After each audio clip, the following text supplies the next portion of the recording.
Well, hello everyone, and welcome again to the podcast. And so I'm happy for you to get to know today Donny Frank. And Donny joins me rather from New York. And Donny, hello and welcome. So as I like to start with everyone, tell folks a little bit more about yourself and how you've landed where you've landed. I've been a marriage and family therapist now for close to 30 years. My gray hairs are starting to show. Mhm. The you know, my journey's not complicated in terms of how I got here.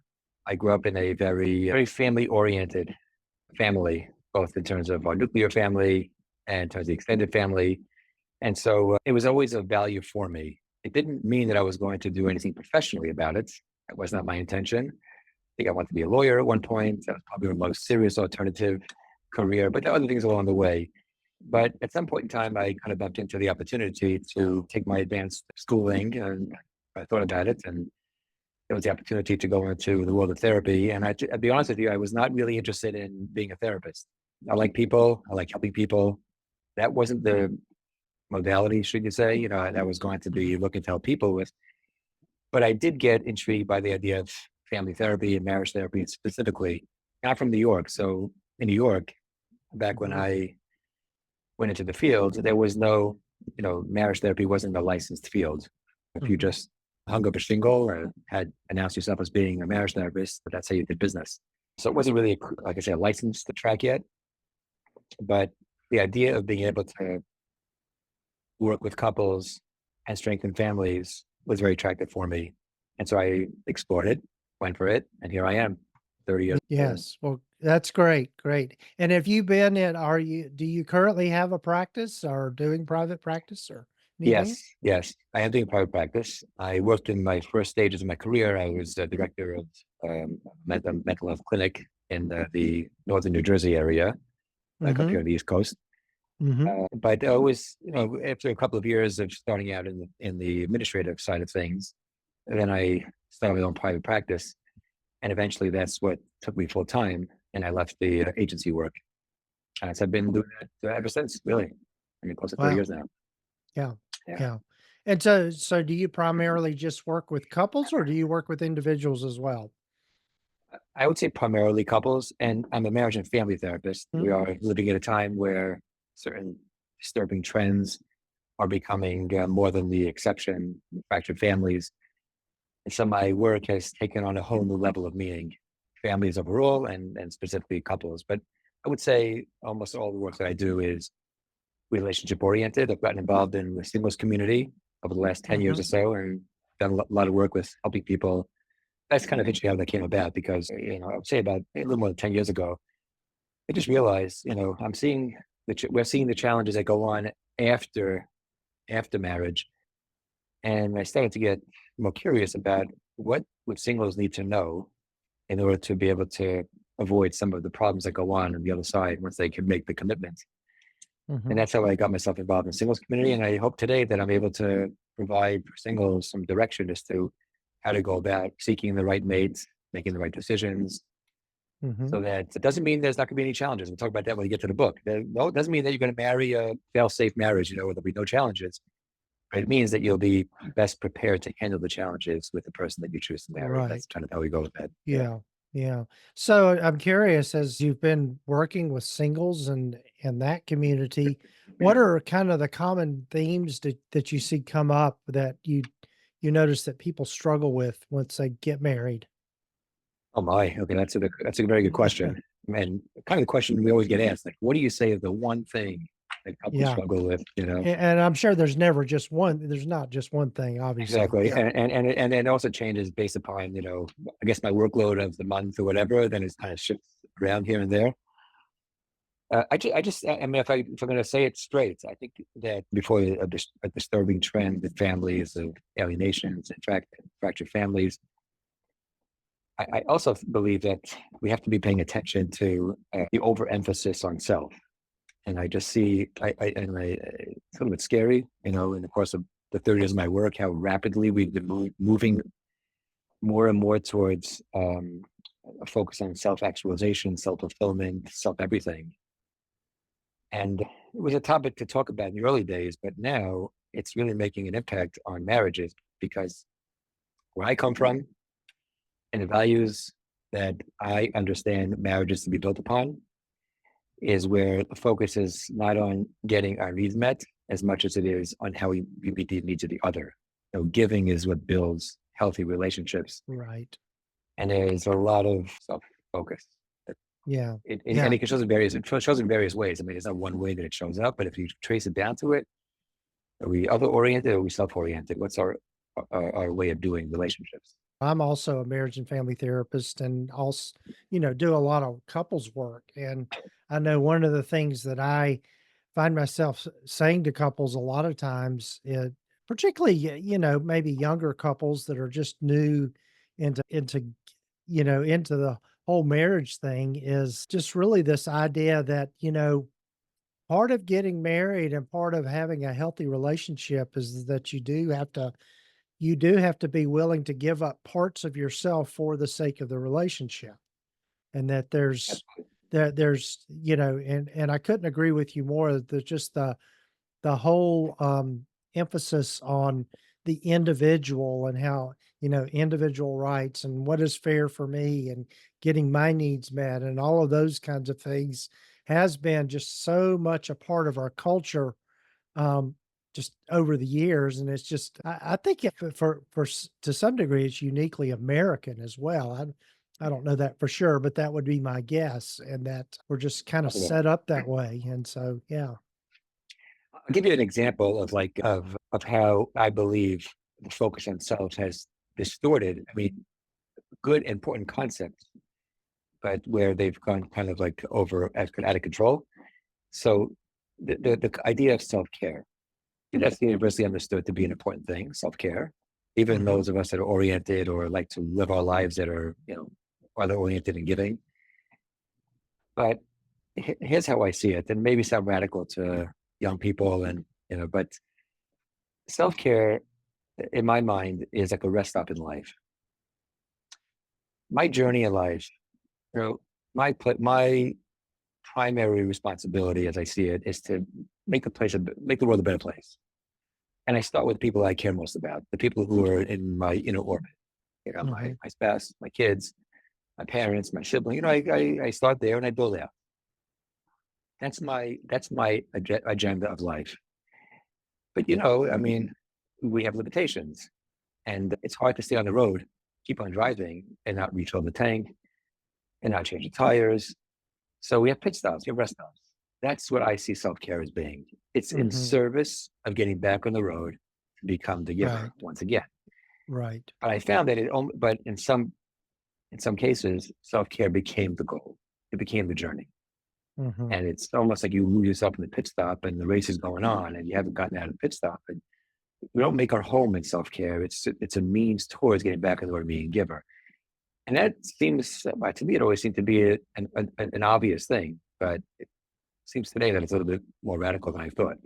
Yeah, That right, it's right. not the goal; Yeah, it's to facilitate the goal. So that's an right, right. example. Yeah, I mean, if things are too individually focused, it automatically sets up a dynamic of competition. That's what And, it is. Yeah, yeah, and so in relationships, as we know, it's just that to compete with each other you might could do that a little bit on the fun level, but in at the core level, that's just not gonna be Mhm. sustainable. No, no, not looking for Yeah. connection and for a meaningful relationship. It doesn't get generated by competition. That's for sure. I Right, agree with you. right. Yeah. Yeah, yeah. So, I'm curious for you, Donnie, what do you see as kind of the components of healthy relationships? Well, assuming again that we've established that giving is where love is kind Mhm, of built and maintained. But there's a dynamic, I think, towards to giving. It's what it means to give. What context does it happen? So I think one of the most important skills to set up a giving relationship is the ability to make room for another. It goes back to what we're saying now. The challenge is if it's about me, then there's no room for someone else's thoughts and feelings and deeds. We have to kind of figure out a way that whenever we interact, and it's not just with people, by the way. I'll give you an example of a non-interpersonal way of doing this, but we empty ourselves out. we allow people to have room for their thoughts and their feelings, and then we become responsive to that other that we've allowed into our lives. Giving space is huge. They say that love is the the most direct, effective way of giving love is by listening. Mhm. Good listeners show that they care about the person who's speaking. They want to hear. They want to take them in. They want to kind of like embrace them. And there's no embrace like him listening. But listening means I make room for you. It's easy to listen to somebody when they complain about somebody else. Easy to listen to somebody when they talk about an exciting trip that they had. It's more challenging when they share something with us that has to do with us or an opinion that we disagree with. Mhm. Giving them space to be able to do that and hear it and understand it, validate, that's not easy. Yeah. So I say the skill of making room for others is huge. Yeah. And so ambiguity is one. I think that another quality that is critical for healthy relationships is, and I say this to the people who are dating, say, this stuff's going to show up. Don't try to, like I said before, don't try to find the perfect person that you are going to, they'll be so contoured to you and your stuff that no challenges ever happen. It's ridiculous. Everyone knows that. So you say, the challenges will show up. Look for somebody who, when the challenges do show up, will roll up their sleeves and do the work. It's such an important quality because anything good is going to happen through building. Nothing's going to just go. You're not going to coast through a relationship and have good things from it. And Right. that's big, especially again, too, resilience. Sometimes they say is on the low today. Another aspect of some of our social challenges, Mhm. societal challenges, I should say. And resilience. When I see a challenge, I face it. I deal with it. We work it out. I Yeah. can give you more if you want. Those are two that come to mind. Yeah, yeah. I think in my work with couples, of course, I do a lot of I draw a lot on the work of the Gottmans Mhm. and what they have done, and I think one of the ways I like to sum up with a couple what is the sign of a healthy relationship is when two people can share their internal world with the other and know that it's going to be treated with kindness and compassion as opposed with disdain or Yeah, being repulsed. Yeah. yeah. And then Yeah. that's the degree to which we can make room. And I would say, like, I'll ask that to couples, like, how much room can you make for your spouse? How much room can you make? What do you mean by that? Mhm. Well, how much can they say until you shut them out? And say, that's it. Okay, done. Wall is up. You Yeah. can't say anything more. I say, Yeah. hey, let more in. Let more in. Let the challenge get, okay, it's a little Mhm. more challenging, more uncomfortable, but let them have that space. Every time you give more room, and this doesn't mean it's at the expense of you. You are still intact. But every every other layer of space you give to somebody is a demonstration of commitment and love. Yeah. That's kind of how I see it also. Yeah. Yeah. Yeah. Yeah. That I think that's so true. I think I love that way of thinking about it. Well, to change gears a little bit, Donnie, I know one of the things is you've written a book to help couples. Tell us about all of that. Okay, good. I mean, I love to write, happens to be. I do a lot of writing. This book on marriage is really it's a culmination so far of my career. It's not the end, but it's a culmination of what I've done so far. And I'm sure the book here is called the Making of a Dynamic Duo. Mhm. And I tried to write a book that hits certain targets, and I'm going to tell you what they are. Number one, it's very readable. I'm projecting a little bit because I know when I read some of the books that are out there on the market, I'm not saying this is a better book than anybody else's. I'm just saying just my own personal style. I sometimes feel like if this could be said in 3 pages, why am I reading 30 pages? Mhm. So that's a little bit how I operate in general. I don't think there's a chapter in this book that's more than 3 pages, but I Mhm. do believe I could have written 30 pages instead of the three. It takes more Mhm. time to write three than 30. So it's very concise. It makes it therefore the kind of a book that couples can actually read together. Let's read 3 pages a week. But it's not just that it's a shorter chapter and readable, but it was also important to me that no chapter gets written unless there is a very clear concept and usually together, and skill where they can execute that concept. Mm-hmm. And so the book potentially has at every 3 pages another intervention that can actually transform a relationship. Mm-hmm. That's the other part of it. And so that's what I put a lot of effort into. I appreciate creativity. Every chapter comes along with a drawing that will basically, we have a couple, the dynamic duo that shows up in every chapter, whatever. This is just an example, but this couple shows up in every chapter, and you follow their journey through the concepts and the interventions. Mm-hmm. And I kind of got, connected to these guys. I created them, but I still feel connected to this dynamic duo. They have no Uh-huh. names, but the dynamic, spouse one, spouse two. But and this, what I was also intentional about, I have my trainings. I was first and foremost an imago therapist, and we've talked Mm-hmm. about that, but at the core of my work is very dialogic, which is in imago way. But I had been trained by Gottman and EFT, and I have all the trainings I think that are pretty much at the top of marital therapy interventions. But I didn't want to put anything scientific in the book either. I want it to be a layperson. They read it. They don't get bogged down. You don't have a thesaurus or some other app open up, another window open up to translate terms. Very straightforward, very readable, and filled with metaphors. Every chapter has got a metaphor of life to Mm-hmm. show.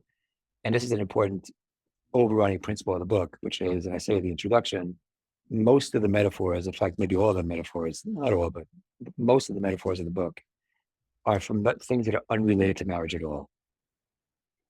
And something happened there, and a couple of stories about pet fish that we used to raise, and we had a couple of mishaps with it, but each one at some point made me think about marriage and how that could inform Mm-hmm. couples to be the. And what I wanted to get across with that is that if something's important to you, like a marriage, you're not going to just learn about marriage when you read a book on marriage. You're always going to be thinking about, how does that experience I just had going to help me in my marriage? And Mm-hmm. if money was the most important thing in my life, I'd do the same thing with money. I'd say, something just happened Mm-hmm. now. How is that going to translate to my making my business a better business? Whatever's Right. important to us, that's the lens that we see the world through.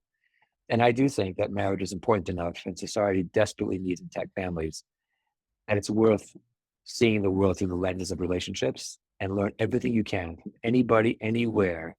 What did it tell me about my marriage? How can I make it better? And that's really, Mm-hmm. to me, that was a really big piece to run through the entire book.